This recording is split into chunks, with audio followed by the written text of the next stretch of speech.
Here's how math works a mile below the surface where no one can see it. BP and the government tell us the oil spill is releasing 5,000 barrels a day, and then today BP tells us the pipe they inserted like a bendy straw into the spill is suctioning out 5,000 barrels a day. 5,000 minus 5,000 is zero at all pressures still, right? So then how come in our #1 story tonight, this is what BP's live video feed of the spill looked like before the site crashed a little while ago. Oil still gushing out at a rate of presumably 0 barrels a day, plus the estimated 0 barrels a day still gushing out from another breach in the pipe. The phantom oil spill raising questions and accusations of cover-up today on Capitol Hill.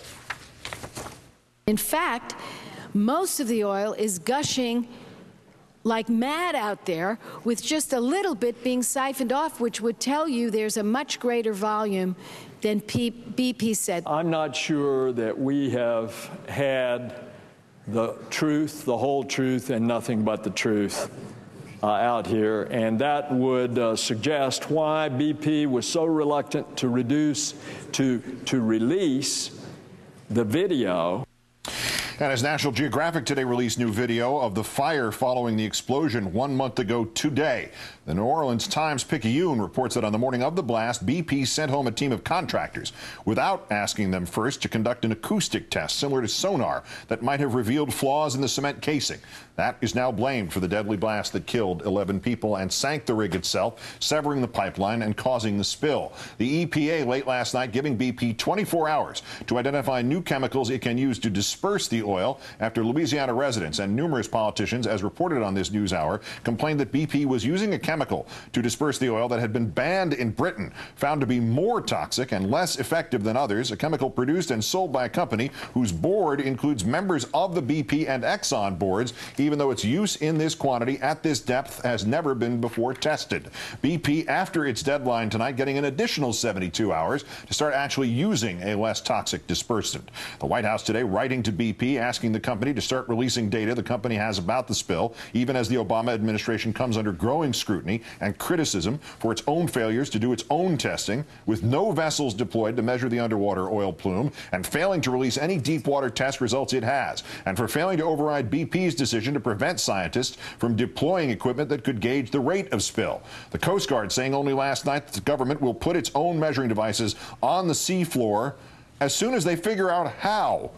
BP now expected this weekend or early next week to try its top kill method of plugging the leak. Far too late as far as Louisiana is concerned. The oil has reached the shore.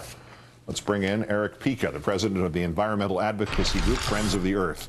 Great, thanks for your time again tonight, sir.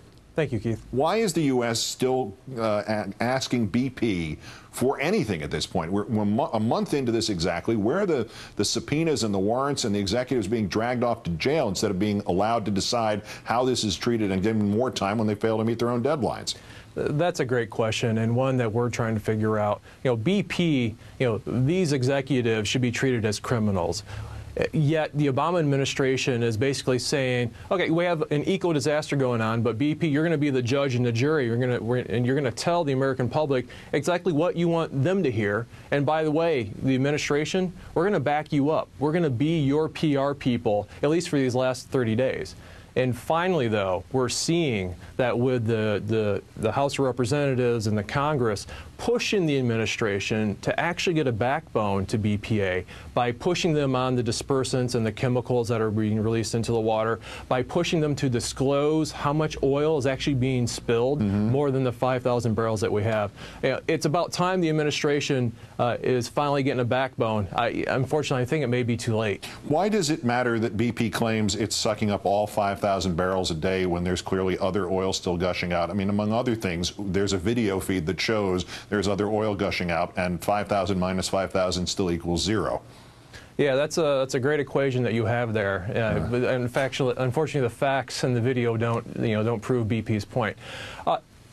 We're glad that BP is sucking out 5,000 barrels a day. Unfortunately, it's 30 days too late. And what this amounts to is just mere damage control. This spill is out of control. BP never had the resources or the ability to actually cap this well or deal with the spill. And so this 5,000 barrel figure, to me, is just damage control 30 days too late. Flesh out for us, if you would, the concern about the dispersants.